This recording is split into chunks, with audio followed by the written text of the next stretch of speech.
has grown in, and she hasn't been able to see for weeks. So. And she used to be my boss.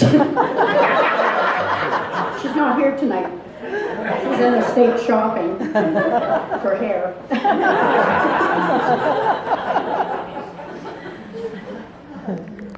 I have two children, two wonderful children.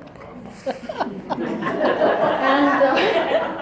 they're my pride and joy. And a number of years ago, when they were younger, much younger, the youngest one was about 7 years or 6, I think. And the other one was 6 years older than that, so 12, 13, in there somewhere.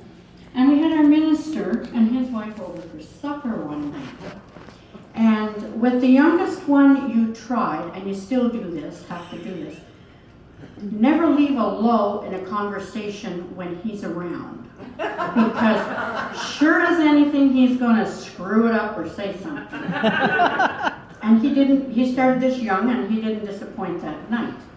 So we're having supper, we're sitting around the supper table, we're all done the main course, and the oldest son, Mark, gotcha. Anyway, he gets up to start clearing tables, which I thought was really nice, and there's a lull in the conversation. And up pipes Ben. So, Mark, you had any wet dreams lately?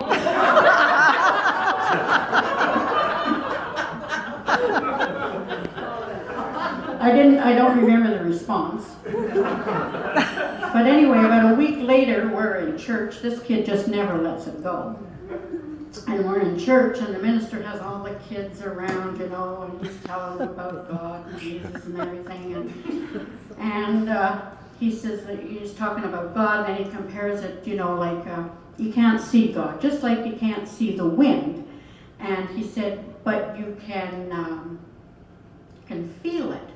And he goes like this to all the little kids in front of him. And lull in the conversation again. And Ben goes, you can't see it, but you can sure smell it.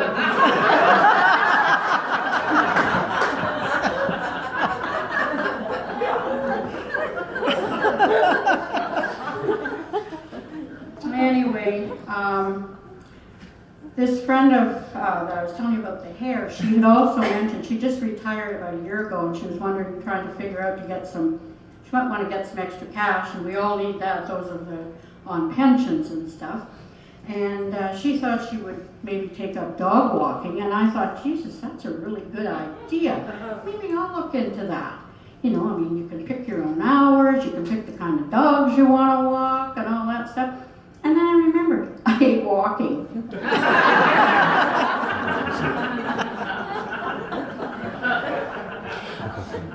And then there's the reunion. Now, some of you have heard this before. And there was the Threshermen's reunion, which is held in Austin, Manitoba. And my husband suggested years ago that we should go there, just shortly after we moved here, about a year or two. And I thought, oh, good, a reunion, you know, find out about the family feuds, maybe start one or two or something, you know. So we're heading out, and I said, so how are you related to the Thrashers? And he looked at me like as if I'm stupid. And he said, what the hell are you talking about? And I said, well, we're going to the Thrashers reunion. I said, so how are you related? Like I said, I'm related to some Thrashers back in Ontario, so how are you related to them?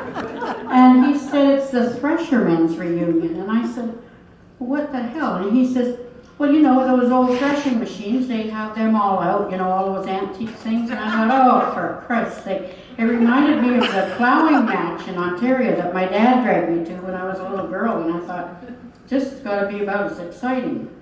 And it was. The highlight of this little soiree or reunion or whatever you want to call it was you had to be in the grandstand by 2 o'clock to watch the parade.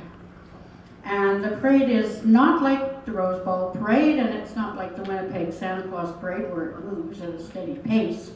Nope, not this one. You're standing there, it's plus 35 out, no wind, no shade, nothing. And out comes the first threshing machine. And it's from the early 1900s, and Johnny James Weeb or somebody has it, and it was his great-great-grandfather's. And, you know, they're giving all the, you know, particulars about it, and everybody's cheering. It's just, you know, it's almost embarrassing, and you're all sitting there with a smile on his face. He thinks this is wonderful, and I'm going, oh my God. So anyway, they don't bring the other threshing machine out until that one leaves the area. So the other one comes out, and here you are watching the other one come out.